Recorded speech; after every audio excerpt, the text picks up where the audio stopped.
Oke Sobat Migran, saya ingin jelasin ya, dan mudah-mudahan ini bisa di-share bahwa terkait barang-barang milik PMI yang dalam 1 minggu, 2 minggu ini begitu ramai ya, aspirasinya memenuhi ruang udara, media sosial ya, baik Instagram, kemudian TikTok ya, kemudian juga Facebook, dan bahkan WA saya ya dipenuhi oleh berita-berita yang terkait keluhan ya dari para pekerja migran Indonesia. Jujur saya merasa prihatin atas situasi itu. Yang setelah saya pelajari ternyata masalahnya kecil menurut saya dan mudah ya, tidak sulit, sesulit apa yang dirasakan oleh pekerja migran Indonesia. Nah, barang-barang yang dalam penahanan di pelabuhan ini ternyata ya hampir seragam dari PMI yang melaporkan ke BP2MI.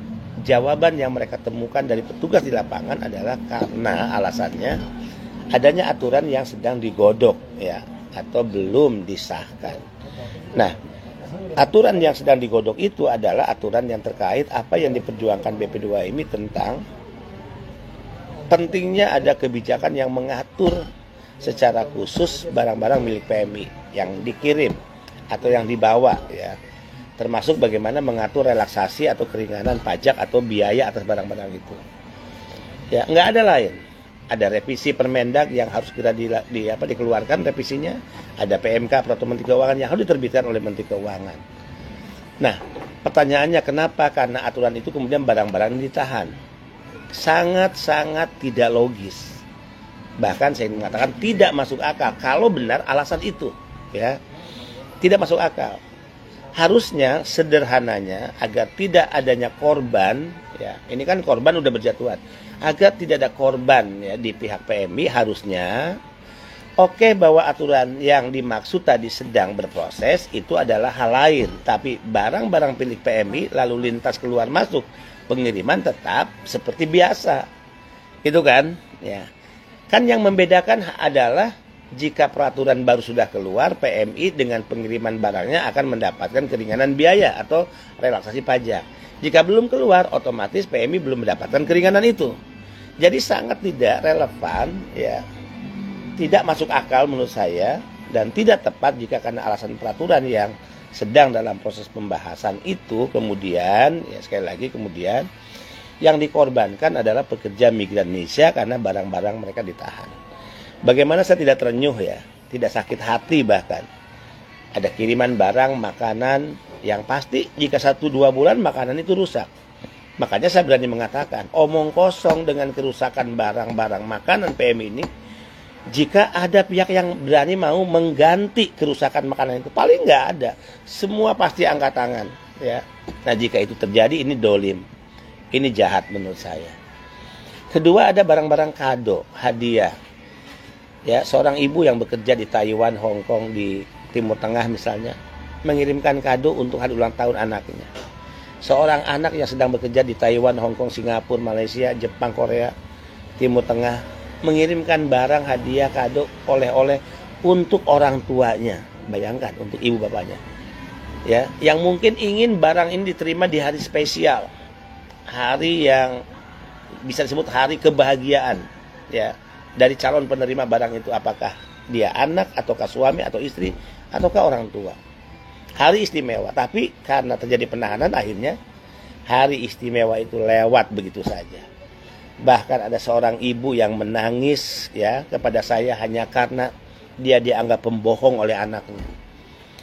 Ya, anaknya minta dikirimin hadiah ulang tahun, kemudian ibunya menjanjikan dia mengirim sesuatu, ya, dan anaknya ketika di hari ulang tahun barang itu belum tiba ke tangannya karena barang-barang milik PMI ya sedang ditahan di pelabuhan-pelabuhan. Seorang anak kecewa menangis, menelepon ibunya dan mengatakan ibunya pembohong. Bayangkan ya, apakah kita tidak prihatin dan sakit hati melihat situasi ini? Saya ingin menggunakan logika terbalik. Wahai Anda-Anda yang punya otoritas, jika itu terjadi pada Anda, kira-kira bagaimana? Jika anak Anda, jika Anda sekarang yang menahan barang-barang itu, tapi suatu saat jika terjadi pada anak Anda, di mana Anda mengirim kado yang tidak tepat sampai di hari istimewanya, hari kebahagiaannya, kira-kira apa yang Anda rasakan? Anak Anda hancur, dan Anda juga sebagai orang tua pasti hancur perasaannya. Ya, ini menyedihkan menurut saya. Termasuk bagaimana anak ingin berbakti kepada kedua orang tuanya. Mungkin si anak sudah terlanjur menjanjikan untuk memberikan sesuatu kepada ibunya, bapaknya.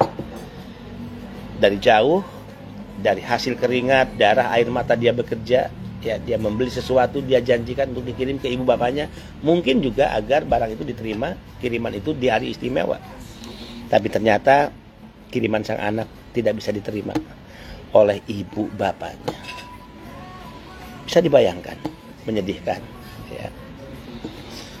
Pertanyaannya, sampai kapan situasi ini harus terus terjadi? Ya.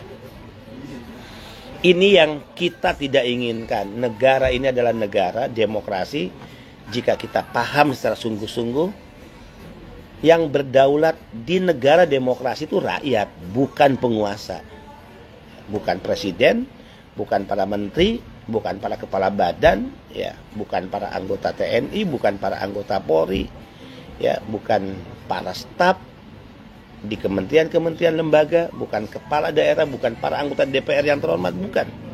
Semua mereka itu dipilih oleh rakyat, semua mereka itu menerima uang gaji setiap bulan dari uang rakyat, uang yang disumbangkan termasuk oleh pekerja migran Indonesia. Jadi dolim, jahat jika kita yang merasa menerima gaji tiap bulan, yang gaji itu dimakan oleh anak istri kita di rumah, yang dengan gaji dari sumbangan rakyat dan pekerja migran itu membuat anak kita masih bisa melanjutkan pendidikan, ya. Bahkan karena kita punya jabatan, akhirnya kita mendapatkan fasilitas rumah dinas, kemudian mobil dinas, tapi kita tidak menunjukkan sebuah itikat baik, rasa empati dan peduli pada PMI. Bahkan kita mendolimi mereka. Saya percaya dengan hukum karma, ya. Maka pertanyaannya, bagaimana kalau laknatullah itu datang kepada Anda? Ya. Bagaimana kalau doa-doa orang-orang tertindas, ya, yang merasa dijolimi para PMI, yang jutaan orang ini akhirnya mendoakan hal buruk pada Anda? Hati-hati, ya. Saya ingin hanya menyampaikan hati-hati, mudah-mudahan kita tidak menjadi bagian atau manusia yang dimasukkan ke dalam golongan orang-orang yang didoakan hal-hal buruk oleh rakyatnya.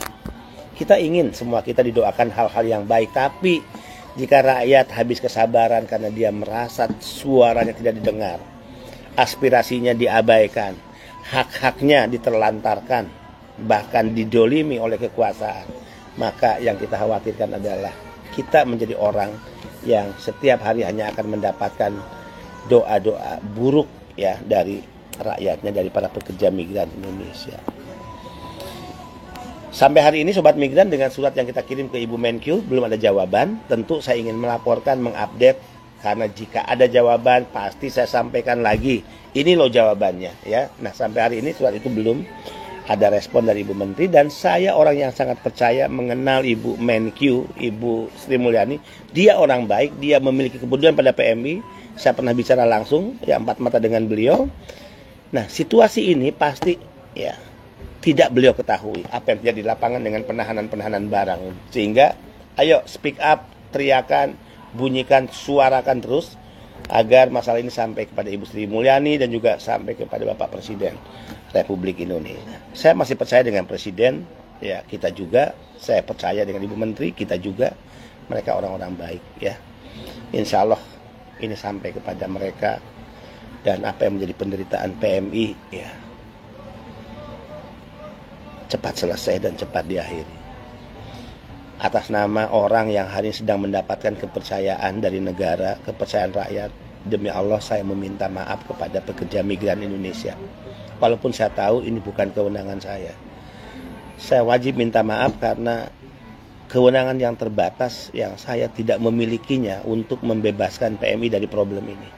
Seandainya itu kewenangan saya jamin, saya garansi, ya, tidak ada hal yang seburuk ini yang dialami oleh pekerja migran, ya. Sehingga ayo, saya sudah mewakafkan diri saya bernazar, saya berikan hidup saya bersama-sama dengan para pekerja migran Indonesia. Perjuangan tidak cukup perjuangan saya sendiri, ya, kita, tapi ini adalah perjuangan kita semua, kita bersama, ya, yang harus bersama-sama kita berjuang tanpa pernah mengenal lelah,